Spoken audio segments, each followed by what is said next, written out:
Paz do Senhor, os irmãos, nesta manhã de domingo, mais uma vez, o Senhor tem nos dado a oportunidade de estarmos na sua casa, e dessa vez para a nossa maravilhosíssima escola bíblica dominical. Vou tirar a água. Hoje temos a oportunidade, dando sequência à nossa lição, vamos estudar sobre a conduta do crente em relação à família. Lição de número 12, lição maravilhosíssima que vai falar com maridos, vai falar com esposas e vai também tratar aí no terceiro ponto aí da relação pais e filhos. Então, que Deus nos abençoe nesse dia, que possamos ser impactados por essa palavra. Começar nosso então, vamos cantar um dos hinos sugeridos, o hino 121 da nossa harpa cristã, hino 121. Para iniciarmos a nossa EBD, Escola Bíblica Dominical. Sejam todos bem-vindos. Convide mais alguém, porque Deus tem bênçãos para nós nessa manhã. Harpa Cristã, hino 121.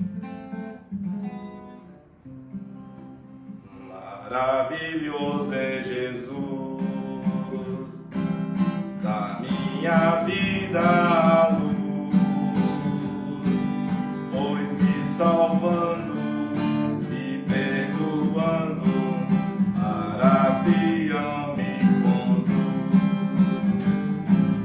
maravilhoso, sim, maravilhoso é Cristo, pois salvou-me a mim. Maravilhoso e muito glorioso é Cristo que vive em mim. Nunca podia saber qual é o grande prazer perdido, arrependido, a graça vem receber. Maravilhoso, sim, maravilhoso é Cristo, pois salvou-me a mim. Maravilhoso, muito glorioso é Cristo que vive. Até aí. Então o Senhor é maravilhoso e Ele tem nos permitido estar aqui nessa manhã. E nós de maneira alguma podemos perder essa oportunidade de compartilharmos a palavra do Senhor, que é poderosa, é eficaz para nossas vidas, para nos redarguir, corrigir, consolar, nos ensinar. E a proposta nessa manhã é exatamente que a palavra de Deus nos ensine. Então, a conduta do crente em relação à família é o assunto de hoje. Nosso textuário vai dizer em Efésios 5 e 31, por isso deixará o homem seu pai e sua mãe, e se unirá à sua mulher, e serão dois numa só carne. Efésios capítulo 5, versículo 31. Nossa verdade prática, Deus estabeleceu o casamento monogâmico, heterossexual e indissolúvel, isto é, a instituição da família para a glória do nome dele. Então, quando Deus formou a família, tinha um propósito, para a glória do seu nome. Nossa lição bíblica em classe está em Efésios capítulo 5, estamos evoluindo aí desde a primeira lição, no estudo do livro de Efésios, e hoje chegamos ao capítulo 5 e 6. Então, a lição bíblica em classe está em Efésios capítulo 5, dos versículos 21 ao 33, e também o capítulo 6, versículos 1 ao 4. Leiamos. Efésios 5, sujeitando-vos uns aos outros no temor do Senhor. Vós, mulheres, sujeitai a vosso marido como ao Senhor, porque o marido é o cabeça da mulher, como também Cristo é o cabeça da igreja, sendo ele próprio o salvador do corpo. De sorte que, assim como a igreja está sujeita a Cristo, assim também as mulheres sejam em tudo sujeitas a seus maridos. Vós, marido, amai vossa mulher, como também Cristo amou a igreja e a si mesmo se entregou por ela, para a santificar, purificando-a com a lavagem da água pela palavra, para apresentar a si mesmo igreja gloriosa, sem mácula, sem ruga, nem coisa semelhante, mas santa e irrepreensível. Assim devem os maridos amar a sua própria mulher, como a seu próprio corpo. Quem ama a sua mulher, ama a si mesmo.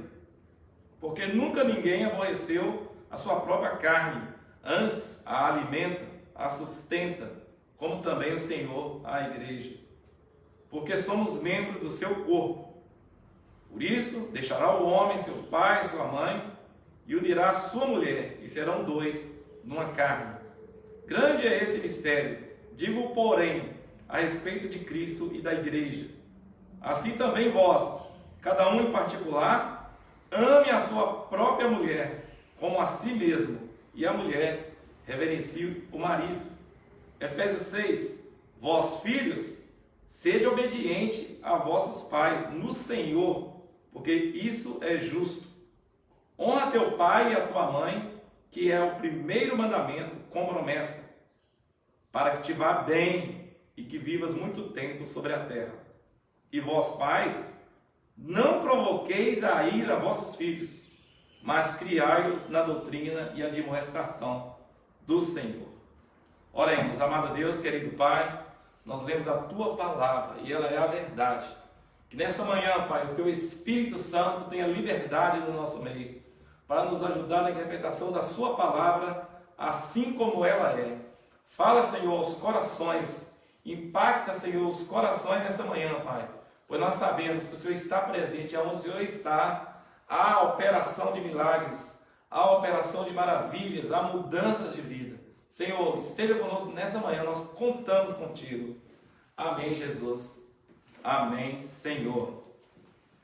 Então, como eu disse, a gente vem de uma série de estudos, né? De uma série de estudos aí do livro de Efésios. Nós começamos aí falando forte sobre o plano de salvação, né? Plano de salvação. E depois a gente começou a falar um pouquinho mais detidamente do grande mistério, né? Que é a igreja. Aí começamos a falar dos fundamentos, né? Sobre qual essa igreja, esse edifício, né? A igreja como edifício está firmada.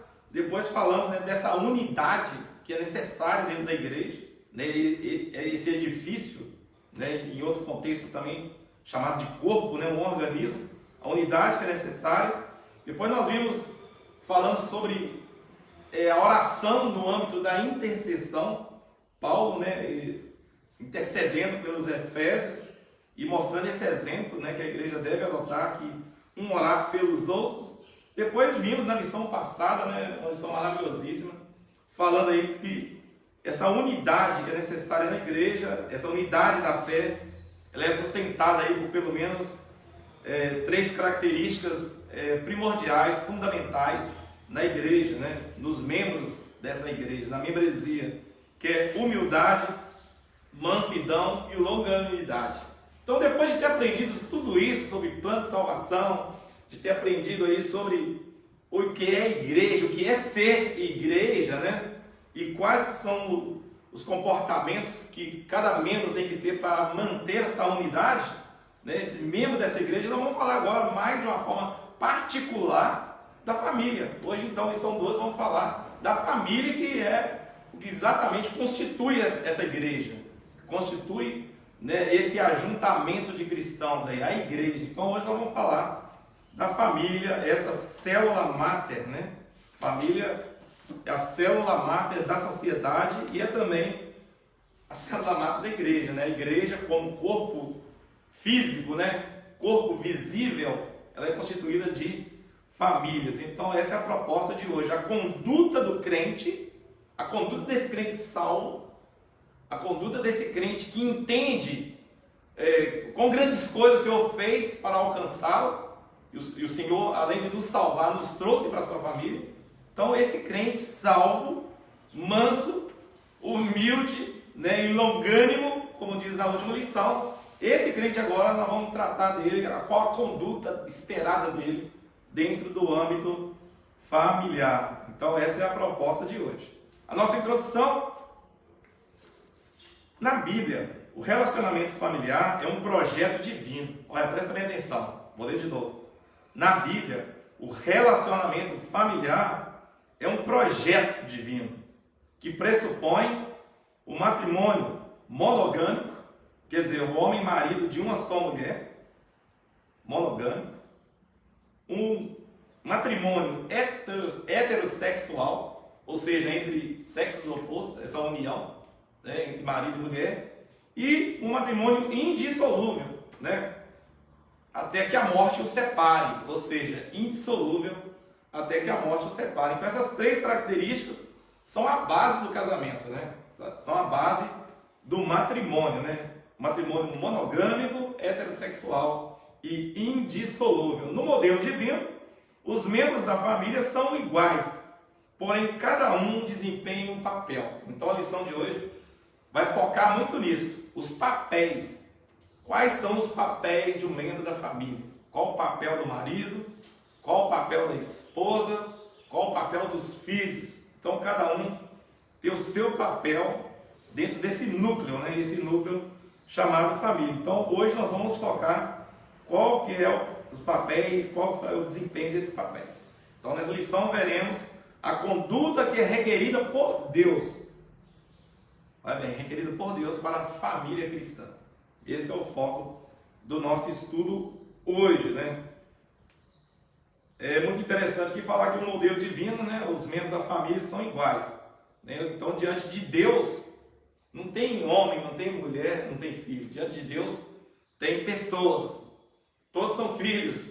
Então, assim, a gente tem essa hierarquia, essa forma, esse modelo de entender aqui na Terra, mas Deus, quando olha, Ele só vê pessoas, Deus não vê hierarquia, né? Nós já falamos isso quando a gente fala de contexto de igreja também. Deus não vê a hierarquia da igreja, Deus vê salvos, né? Então, no contexto familiar também, Deus vê filhos, todos são filhos. Então, Deus não vê marido, Deus não vê esposa, Deus não vê filho, não vê tudo para isso. Então, diante dele, conforme o Gálatas 3,26 aí, nós somos todos filhos. Então, Gálatas 3,26 vai falar, porque todos sois filhos pela fé. O primeiro ponto. Então a lição ficou dividida assim: no primeiro ponto vai tratar com os maridos, no segundo ponto vai tratar com as esposas e no terceiro ponto vai tratar com os filhos. Então, o terceiro ponto é uma sessão pais e filhos, né? Vamos ver como que está isso. E é interessante que a gente abra o coração, né? Porque é a palavra de Deus falando conosco, então é interessante que abramos o coração e entendamos, né, como vai a nossa família, possamos fazer uma avaliação. Eu estou falando aqui de avaliação porque tem muito aquela pergunta, né? Quem manda em casa? Então, a lição de hoje, no discorrer dela, nós vamos voltar nessa pergunta, né? Quem manda em casa? Então, muitas pessoas estão preocupadas com isso, estão brigando por causa desse papel de mandar. E nós vamos entender isso ao longo da lição. Como que isso é tratado à luz da palavra de Deus, à luz da Bíblia. Então, como eu disse, a nossa lição de hoje vai tratar dessa conduta, né? Do marido no primeiro ponto, a conduta da esposa no segundo ponto e a conduta dos filhos no terceiro ponto. Então, o primeiro ponto, a conduta do crente como marido. No capítulo 5 de Efésios, Paulo enaltece o matrimônio e o eleva a um alto patamar, ao comparar o marido a Cristo. Presta bem atenção.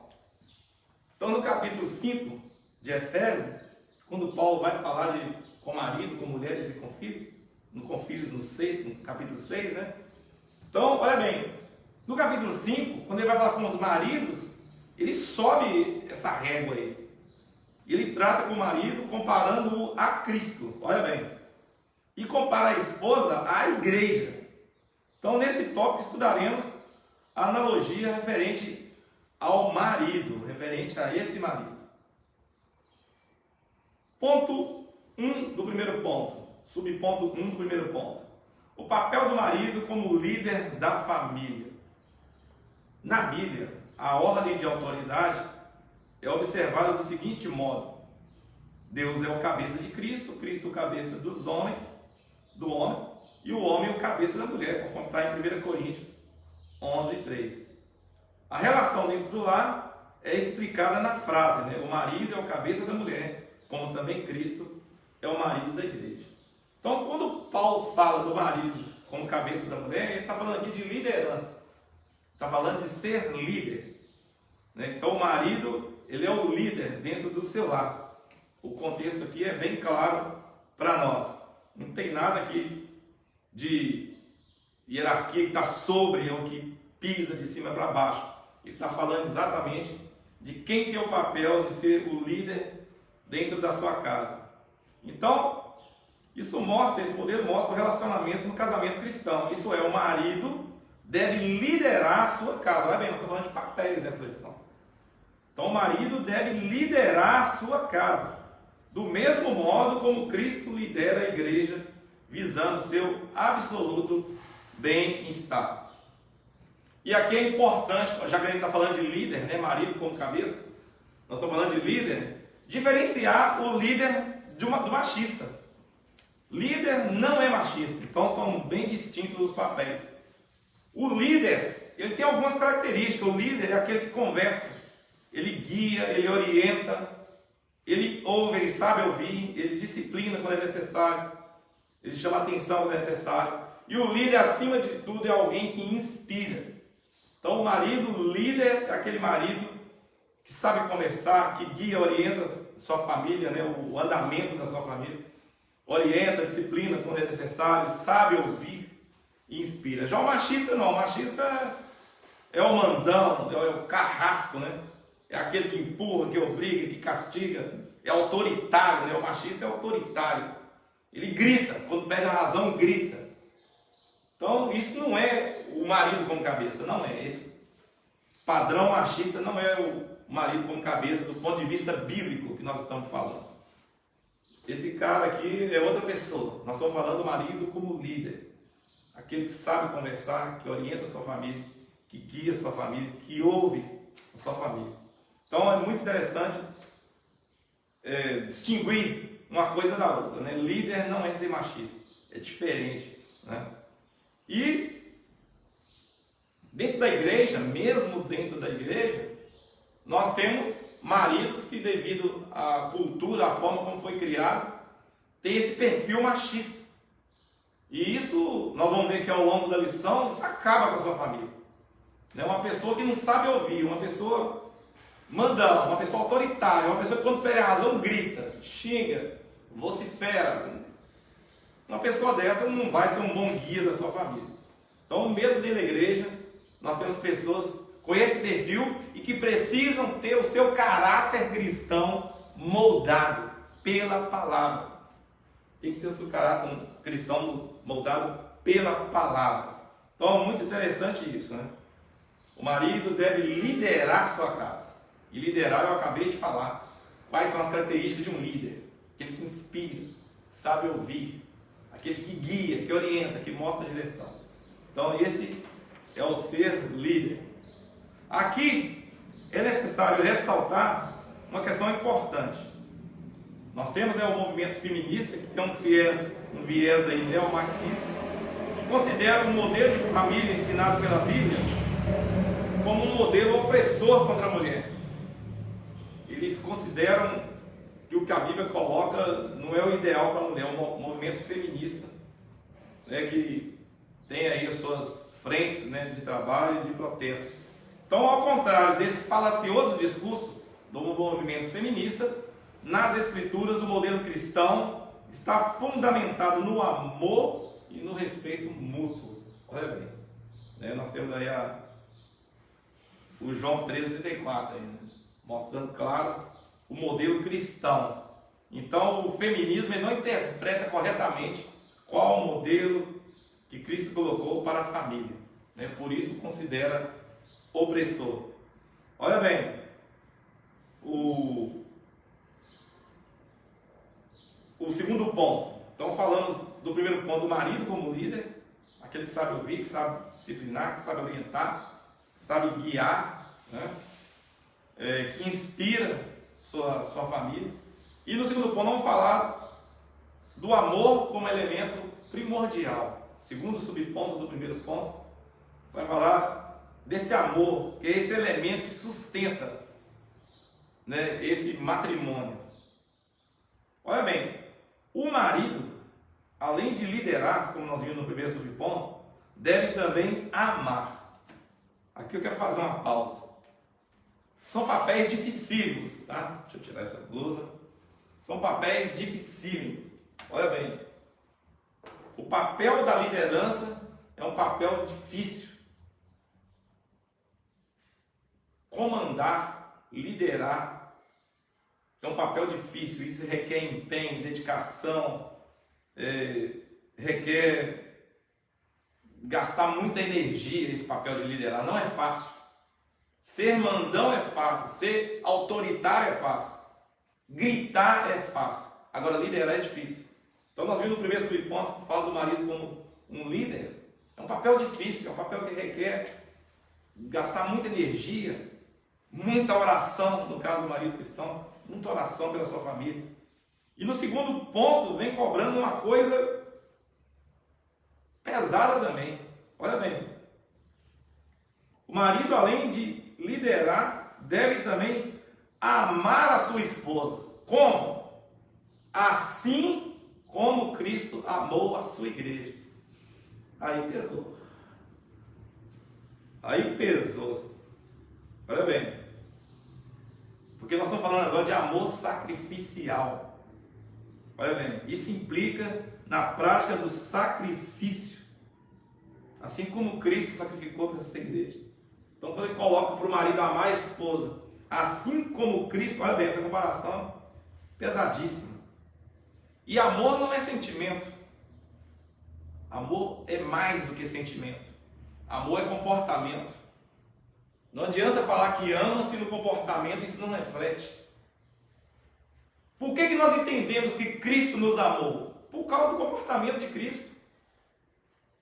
Durante seu ministério, sua estadia, quando ele pisou aqui na terra, pelo seu comportamento, pelo aquilo que ele pregou, ele foi fiel ao que ele pregou. Pelo seu sacrifício na cruz, quando ele cumpriu o plano de salvação. Então, por tudo isso que Cristo fez, pelo seu comportamento, nós entendemos que ele nos ama. E no âmbito familiar não é diferente. A esposa vai entender que o marido a ama através do seu comportamento. São comportamentos, então é exercício diário. Exercício diário.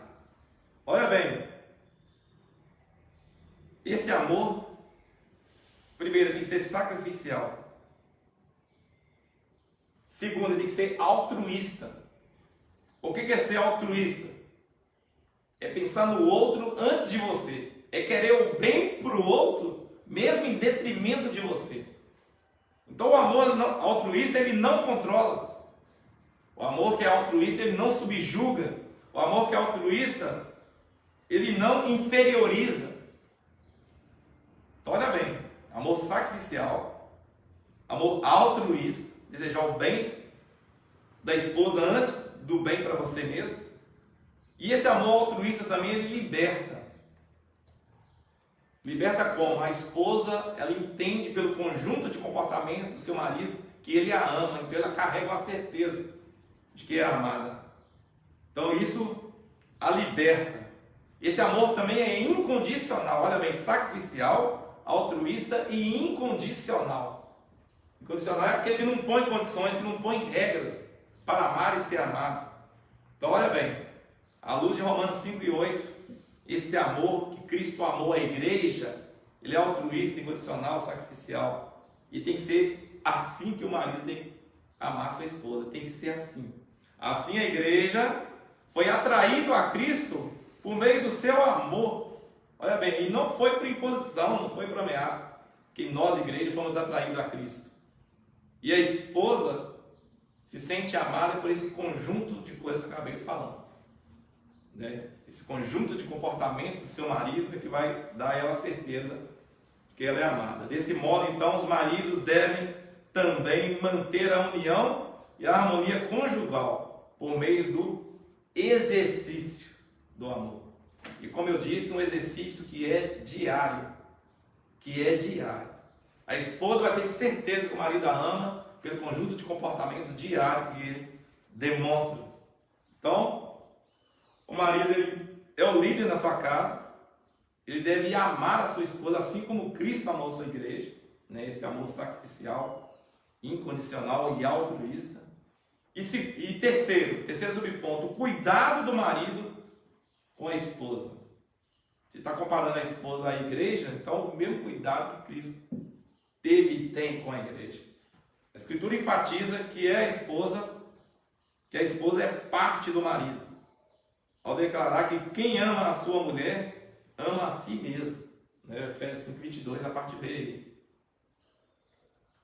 Quem em sã consciência, quem mentalmente saudável vai desejar o mal para si mesmo? Ninguém. Devemos lembrar aqui que o casal é uma só carne. O casal é uma só carne. Então, o bem que o marido deseja para si, ele tem que desejar primeiro para sua esposa, que é a sua parte. É uma só carne. Então, por isso que Paulo enfatiza aqui no Efésios 5:22, quem ama a sua mulher, ama a si próprio, ama a si mesmo. Paulo acrescenta ainda que toda pessoa mentalmente saudável cuida do corpo. Toda pessoa mentalmente saudável tem cuidado, presta atenção no que está acontecendo com ele no dia a dia, no seu corpo, relacionado à saúde, higiene, asseio, por aí vai. Então ele está sempre atento ao que está acontecendo com ele. E aqui no âmbito do matrimônio, nós somos cobrados, os maridos são cobrados a que cuide da sua esposa assim como cuida de si mesmo. Preste atenção na sua esposa, nas suas necessidades, nos seus anseios, nos seus sonhos. Preste atenção. Então, muito interessante, né, quando Paulo fala da mulher como vaso mais frágil. Porque enquanto a mulher é mais sentimento, o homem é mais razão. Então, por isso que o homem cristão tem que prestar mais atenção, porque o perfil dele é da razão, é aquela pessoa que é o que mais vê, que ele acredita. Já a mulher não, é mais sentimento, é aquilo que ela ouve. Então, o marido no dia a dia deve prestar atenção à mulher, sabendo, como a Bíblia diz, que ela é um vaso mais frágil, ela tem mais necessidades a serem atendidas. E isso é que faz ela se sentir valorizada, quando ela tem um marido atento, um marido que sabe ouvir, que sabe participar, compartilhar dos seus anseios, desejos e sonhos. E é muito importante essa relação marido e mulher, do ponto de vista de cuidado, tanto no âmbito público como também no privado. Eu falo público porque alguns casais entram num erro que é apenas a aparência, ter apenas a aparência. Vão a uma festa, querem mostrar para todo mundo que são um casal feliz. Mas no privado, em casa, é uma tragédia, Então, quando eu falo do cuidado do marido com a esposa, é tanto no público como no privado. Em público, você não vai a envergonhar. Em público, você não vai a inferiorizar. Se aconteceu alguma coisa em público, vocês vão tratar no privado, em casa. O marido, a esposa sábio, cristãos vão praticar isso. Então é muito interessante esse cuidado, tanto no âmbito público como também no âmbito privado. Esse cuidado do marido com a mulher, assim como Cristo tem cuidado da sua igreja. Isso implica proteger a esposa e prover-lhe uma vida digna. Esse cuidado do marido com a esposa tem que levar ela a ter orgulho do seu marido. Ela ter prazer de, quando com oportunidade, dizer quem é o seu marido. Tem que levar a isso, né? Essas ações de cuidado não podem se limitar apenas a provisões ou a necessidades materiais, mas deve ser igualmente atender também às necessidades de afeto, como eu disse aqui, de consideração e de honra, dentre outras. Então não é apenas o marido encher a esposa de coisas materiais, de joias, perfumes, não é só isso. Vestidos, roupas, não é só isso. É muito mais. Esse cuidado, ele abrange afeto, abrange consideração e honra, dentre outras coisas. Então é muito importante aí o que Pedro fala na 1 Pedro 3:7. Igualmente vós, marido, coabitai com as vossas esposas com entendimento, dando honra à mulher como vaso mais fraco. Olha bem. E no final ele fala, esse cuidado é necessário para que as orações dos maridos não sejam impedidas. Olha bem. Final do versículo 7 aí de 1 Pedro 3. Para que não sejam impedidas as vossas orações. Então o marido deve coabitar, viver com a sua esposa com entendimento, entendendo a necessidade dela e dentro daquele amor que é sacrificial, altruísta, incondicional, buscar atender esses anseios da sua esposa. Então a síntese aqui desse primeiro ponto é que ao marido Deus delegou a liderança do lar e o dever de amar sua esposa como verdadeiro altruísmo. Então, dois papéis pesados aí Deus colocou para os maridos. Né? Colocou para os maridos. A liderança do lar, seu cabeça na sua casa, seu líder. E igual eu falei, papel de líder gasta energia, empenho, dedicação, tempo, demanda tempo.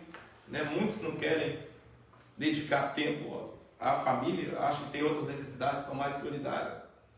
E é por isso que nós vemos na nossa sociedade verdadeiras tragédias familiares, né? Famílias todas desestruturadas em pouco tempo, porque não quer dedicar esse tempo. Esse tempo é necessário. Nós acabamos de aprender aqui sobre o papel do marido no lar, né? Liderança e o dever de amar sua esposa. Um amor igual ao que Cristo amou a igreja. O nosso segundo ponto, olha bem, depois de ter falado com o marido, no primeiro ponto, agora é a vez de falar da conduta da irmã crente como esposa. Qual que é o seu papel a desempenhar dentro do matrimônio? Olha bem.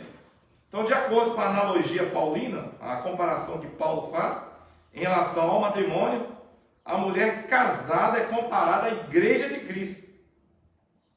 Nesse ponto, veremos a conduta que é requerida da esposa cristã. Primeiro subponto do segundo ponto, o conceito de submissão cristã. Então, quando fala de submissão no mundo secular, é uma coisa negativa, né? A submissão, ninguém quer ser submisso a nada e nem a ninguém. A sociedade que nós vivemos, essa sociedade podre, degradada que nós vivemos hoje, estamos inseridos nela, né?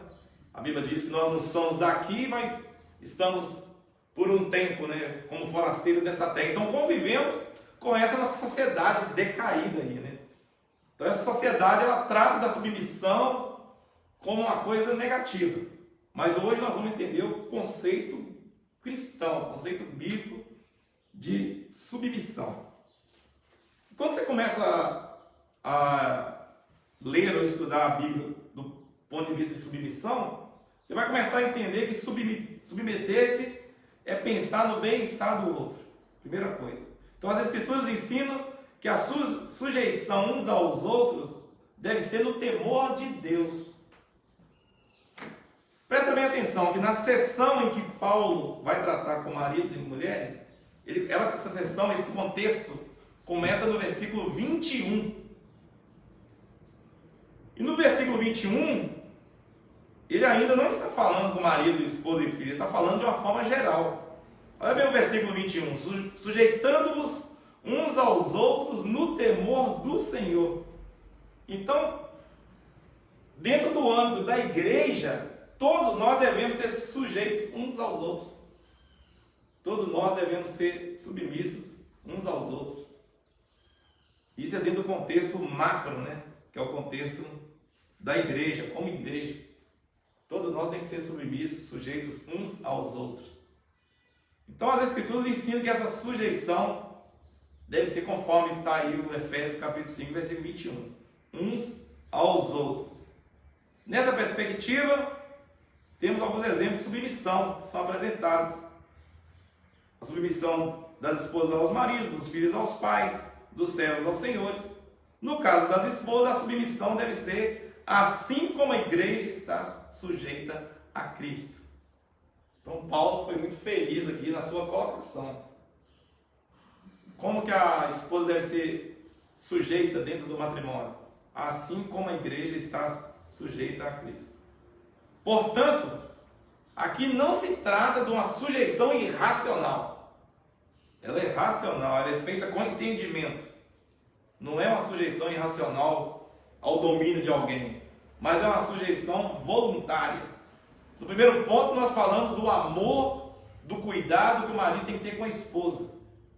Baseado nisso, baseado nesse cuidado que o marido tem, essa atenção que ele presta na esposa no dia a dia, baseado nesse amor que ela sente que ela é amada, esse papel de submissão, de sujeição não vai ficar fácil, porque é uma aceitação voluntária, baseada no amor e no cuidado do marido.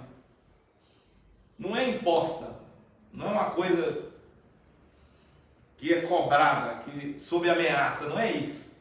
Essa submissão ela é voluntária e é de grata aceitação do amor e do cuidado do marido. Isso aqui é muito interessante. E a palavra submissão também, ela, na sua etimologia, nos remete a estar sob a mesma missão, né?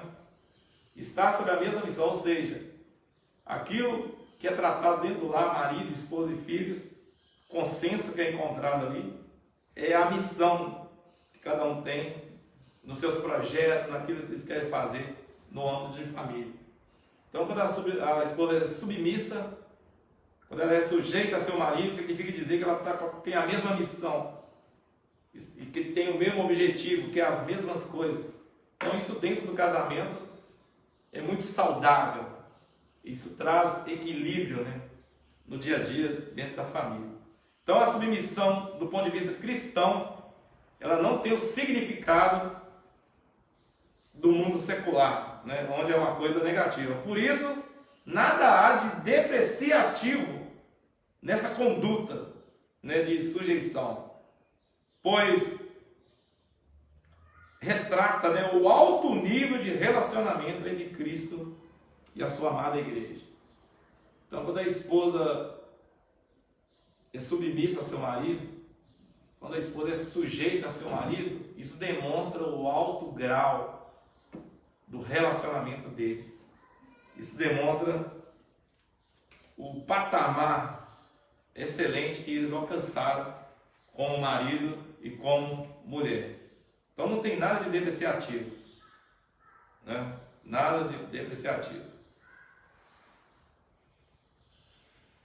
Segundo subponto do segundo ponto, a condição da mulher cristã. Então, na cultura judaica, no mundo grego, né, na antiguidade, a mulher realmente tinha uma posição secundária, inferior, uma posição até de propriedade do homem, né?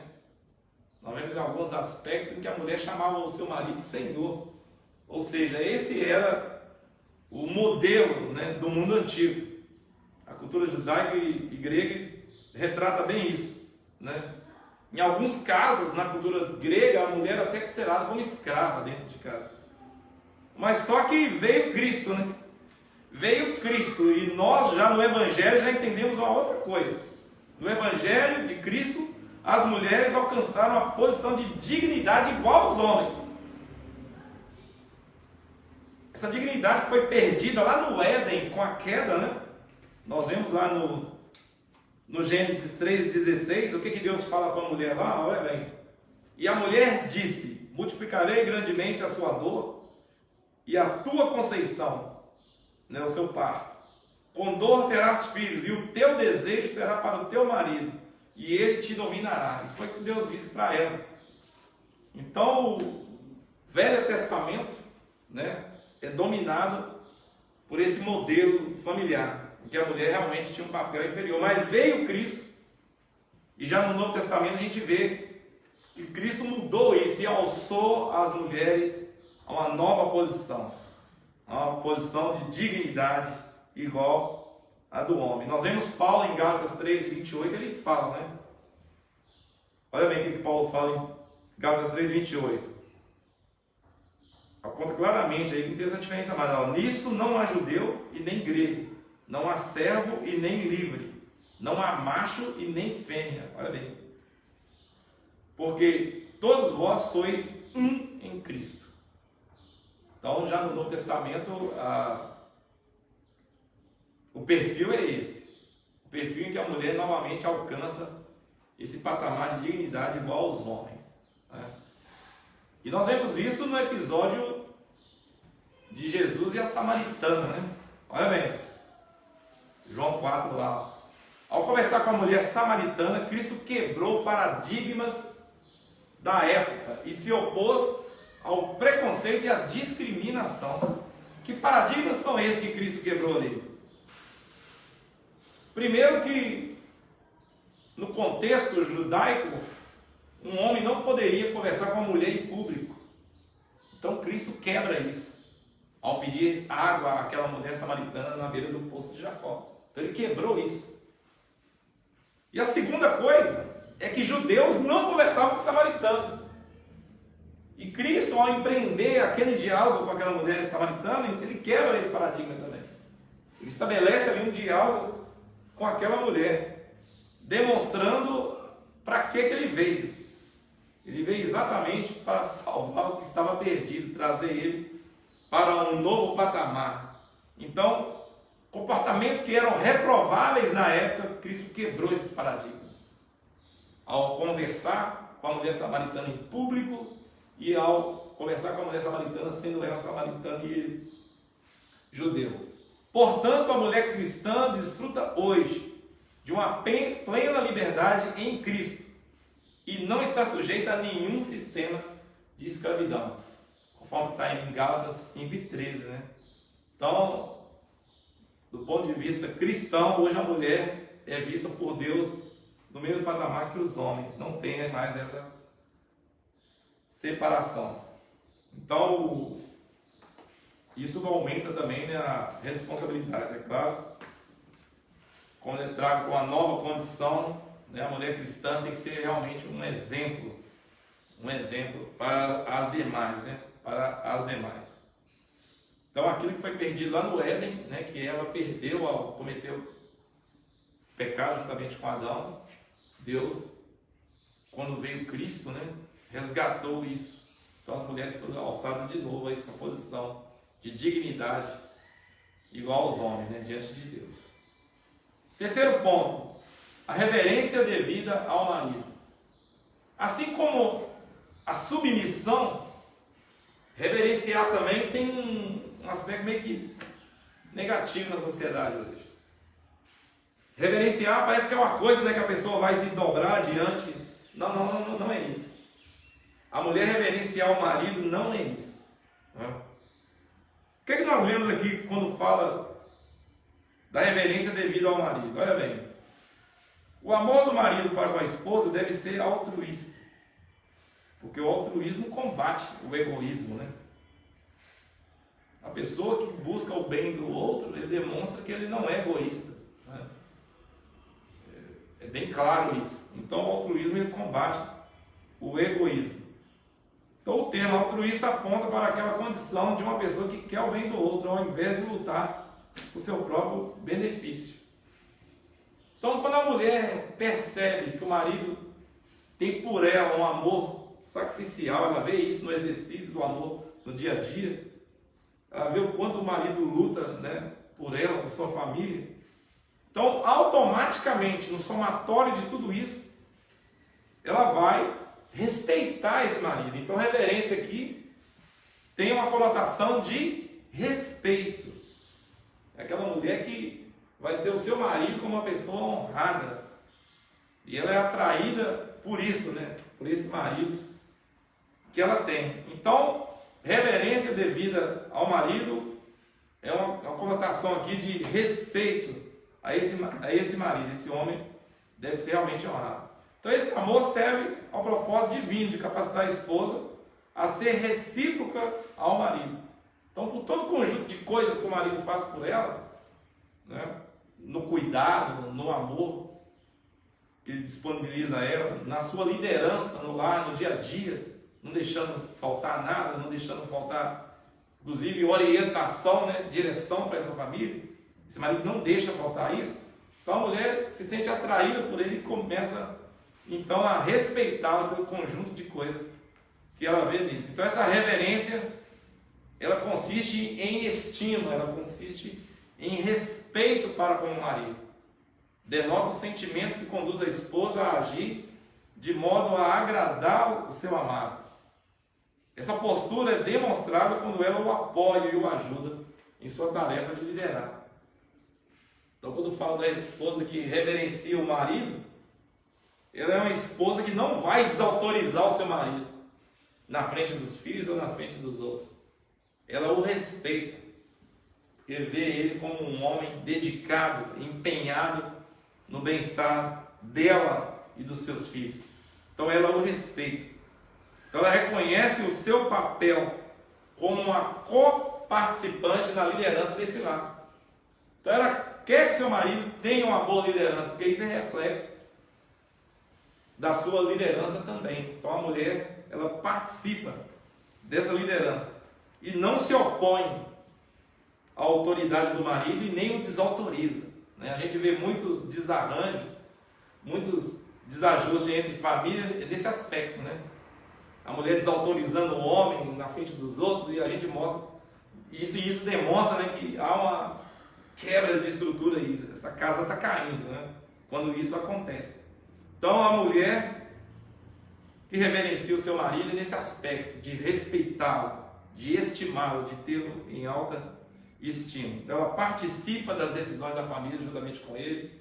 Todas as decisões de casa são tomadas em consenso, né? O bom líder, ele tem esse aspecto, né?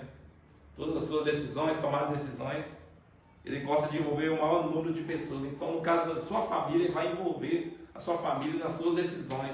Ele não vai ficar tomando decisões unilaterais, sozinho, né? E jogando talvez a família no buraco. Isso tem acontecido com certa frequência, né? Toma-se decisões, envolve-se em endividamentos e põe a família toda em dificuldade, porque uma decisão não foi tomada de uma forma ampla, né, num consenso. Então essa mulher, conforme Paulo fala, né, essa esposa dentro do lar, ela é uma bênção, porque ela é submissa primeiramente, ela respeita o seu marido e ela trabalha diuturnamente, né, para a edificação do seu lar. Ela não destrói o seu lar, ela edifica, né, com essa sabedoria que ela tem no dia a dia, na condução da sua família, nessa coparticipação, né, desse papel de liderança dentro do lar. Então o primeiro ponto falou com os maridos, né? O marido que deve liderar a sua casa, o marido que deve amar a sua esposa assim como Cristo amou a igreja. E o segundo ponto falou com as mulheres, né? Falou com as mulheres no sentido de que elas devem ser sujeitas ao seu marido, né? A condição que a mulher está hoje, a mulher cristã, quer dizer, uma condição igual de dignidade, igual ao marido diante de Deus, e também o respeito, né, que ela deve dever ao seu marido. Tudo isso nesse reconhecimento de papéis, cada um no seu papel, essa família vai ser edificada. Terceiro ponto, a condução do crente como filho. Então, falou com os maridos, falou com as esposas, agora vai falar com os filhos. E nessa sessão, não é só os filhos, é os pais também, né? Porque esse relacionamento aí, ele é importantíssimo. Porque ele tanto edifica como também destrói.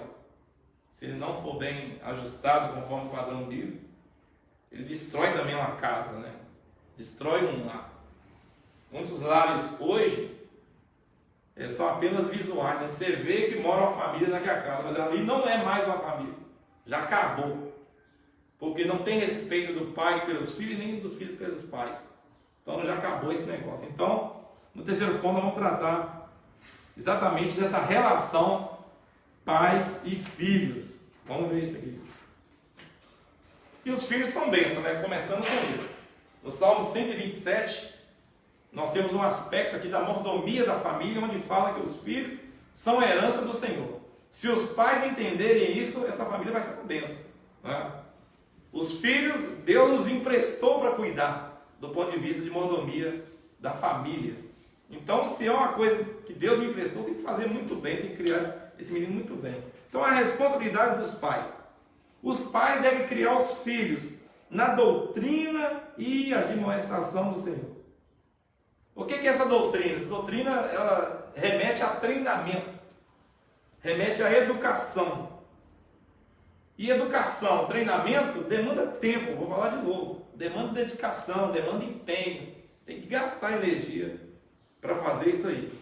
Então você vai participar do desenvolvimento do caráter do seu filho. Por isso que Paulo fala, né? Deve criá-los na doutrina e admoestação do Senhor. Aí a admoestação já vem num aspecto mais de aquele que mostra os dois lados da moeda, né? O pai tem que mostrar para o filho, não é chegar, você não pode fazer isso. É mostrar para ele os dois lados da moeda. Meu filho, se você passar por esse caminho, o resultado vai ser esse. Agora, se você escolher aquele caminho, o resultado vai ser outro. É papel dos pais, aqui nós estamos falando agora de marido e mulher como pais. É eles que vão nessa direção. Muitos têm delegado esse papel para outras pessoas, para a escola, para a igreja, para a rua. A rua vai criar o meu filho. Esse papel é seu, você não pode delegar para mais ninguém. Deus deu esse papel, essa responsabilidade para os pais, criar os filhos na doutrina e admoestação do Senhor. Esse pai, essa mãe vai orientar esse filho, vai colocar para ele limites. E do ponto de vista de disciplina, que entra aí um pouquinho da admoestação, é mostrar para ele, meu filho, a orientação é essa, se você extrapolar os limites, a disciplina é essa aqui, ó. Deixar isso bem claro. Hoje, muitos pais não orientam seus filhos, mas são carrascos. São hábeis em aplicar castigos que destroem os filhos física e psicologicamente. Mas não sabem orientar. E a Bíblia fala que os pais, é responsabilidade deles educar os seus filhos, treiná-los, prepará-los para a vida em sociedade, para serem realmente cidadãos de bem, pessoas que realmente sejam exemplos na sociedade. Então, e os critérios para essa educação estão na palavra de Deus, né? Provérbios 22 e 6. Provérbios, aliás, é rico, né? Em orientações. Muitos pais hoje, porque tiveram uma criação muito rude, em que foram castigados pelos seus pais, né? Quando ele era criança, quando ele era adolescente, eles chegam hoje na hora de criar os seus filhos, eles querem inverter radicalmente isso. Enquanto eram disciplinados de uma forma severa, que também está fora de proporção, hoje eles não querem aplicar disciplina nenhuma. Não, eu sofri muito, eu não quero que eu fiz. E a Bíblia, ela é clara. A disciplina, ela é saudável. Olha bem o que diz Provérbios 23, 13 e 14. Não deixe a criança sem disciplina, porque se você a castigar com a vara, ela não morrerá. Você a castigará com a vara e a livrará a alma dela do inferno. Olha bem. Então a vara aqui com a conotação de disciplina, ela é saudável. Ela é para corrigir a rota. Você estabeleceu uma rota, pisou meio fora, corrige essa rota de novo, segue em frente, que realmente vai dar um bom resultado lá na frente. O seu filho tem que entender que você quer o bem dele. Então a disciplina não pode ser entendida como uma coisa negativa, tem que ser entendida como uma coisa saudável, positiva. E a Bíblia diz bem claro que até a aplicação dessa disciplina tem que ser com amor. Tem que ser com amor. É aí que entra, né? Olha bem, você estabeleceu parâmetros para os seus filhos, né? Você deixou claro quais são os parâmetros e eles desobedeceram algum desses parâmetros. Aí você aplicou a disciplina. A Bíblia diz que essa disciplina tem que ser com amor, não pode ser com cólera, não pode ser com raiva. Provérbios de novo, né? A vara não matará o seu filho. Ela disciplinará, corrigirá essa rota. Por outro lado, os pais não devem abusar, né? Eu estou falando aqui, comecei falando já, abusar dessa autoridade que eles receberam. Não deve abusar. Essa autoridade que Deus te deu, ela é para o bem da sua família. Então ela tem que ser enxergada como saudável. A gente vê muito isso dentro dos lares hoje. Alguns pais acham que ser pai é ter autoridade e direitos ilimitados sobre os filhos. Então isso vai causar, quando eu vou ver aqui na frente, vai causar a ira, vai irritar o seu filho e ele, baseado nessa ira, pode dar um resultado muito terrível lá na frente. Então, Paulo, no início do capítulo 6, ele fala com os pais, como devem ser os pais em relação aos filhos, né? Deve educá-los, né? Deve criá-los na doutrina de admoestação do Senhor.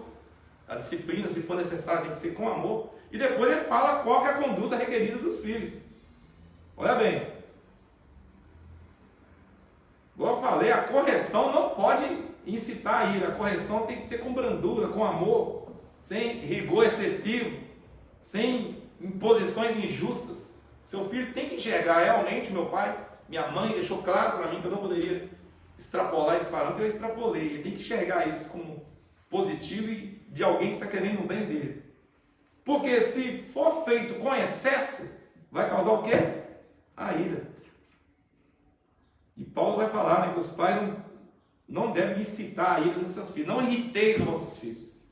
A gente vê hoje pais que, com falta de sabedoria, eles têm prazer em irar, em causar, como dizer, a cólera no seu filho. Olha bem. Então, está faltando sabedoria e está faltando palavra de Deus na sua casa para você bem conduzir a sua família. Então, a conduta requerida dos filhos, no segundo subponto, terceiro ponto. O dever dos filhos é apresentado de forma objetiva pelo apóstolo. Vós, filhos, sejam obedientes aos vossos pais. A explicação para essa postura é categórica, porque isso é justo. Obedecer aos pais, porque isso é justo diante do Senhor. Ela segue a ordem natural divinamente estabelecida por Deus, pois Deus deseja que os filhos confiem na sabedoria dos seus pais. Para ratificar esse ensino, o apóstolo cita o quinto mandamento, né? Êxodo 20 e 12 lá. Honra teu pai e tua mãe. E esse mandamento, segundo o terceiro subponto aí, ele tem promessa. O filho que é obediente aos seus pais, porque vê que isso é justo, ele tem promessas. E essas promessas o seguirão por toda a vida. Olha bem. Primeira promessa, para que te vá bem. O filho que é obediente, que honra seu pai, ele tem tudo para dar certo na vida, porque ele tem a bênção de Deus sobre a sua vida. Olha bem, o filho obediente tem a bênção de Deus sobre a sua vida, nos seus projetos, naquilo que ele quer ser, naquilo que ele quer formar lá na frente, ele vai ser abençoado. A segunda promessa, ele vai viver muito tempo sobre a terra. Então ele tem promessa de vida longa e próspera. Olha bem, vai viver muito tempo sobre a terra. Isso é garantido por Deus, ou seja, ele vai ser um filho que vai ser abençoado.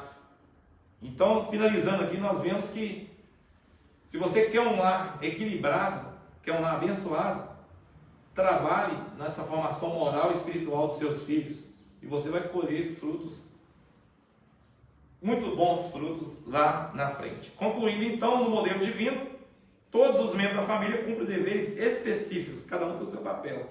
O marido tem o papel de liderar e de amar a sua esposa como Cristo amou a igreja. A esposa tem o papel de submeter-se e respeitar a liderança desse seu marido dentro do lar. E os pais o dever de educar os seus filhos segundo as Escrituras. Aos filhos o dever de obedecer e honrar os seus pais. Assim, o amor, o respeito mútuo e a prosperidade fazem parte da família que se porta conforme o que Deus planejou. Que Deus nos abençoe rica e poderosamente. E que nós possamos consultar, revisar como está a nossa vida. E através do que a palavra nos disse hoje, aplicar ajustes e até mudanças para que sejamos abençoados no nosso âmbito familiar. Que Deus abençoe a todos. Oremos ao Senhor, né? Terminando esse período. Amado Deus, querido Pai, nós estamos agradecidos por esse momento que estivemos aqui na sua casa, falando a respeito da sua palavra. Que os corações que ouviram nessa manhã sejam ricamente abençoados. Que as famílias sejam ricamente abençoadas. Que o Senhor, Pai, possa fazer com que eles olhem para dentro da palavra e vejam esse manual de instruções que tem para o bem-estar familiar, para o equilíbrio dentro do lar, para que seja uma bênção, para que possa, meu Deus, ser aberto, ser um canal de bênção que o Senhor ache graça de abençoar. Pai, abençoa cada um que ouviu a sua palavra e nós tenhamos um ótimo domingo que seja na tua presença. Amém, Jesus. Amém, Senhor.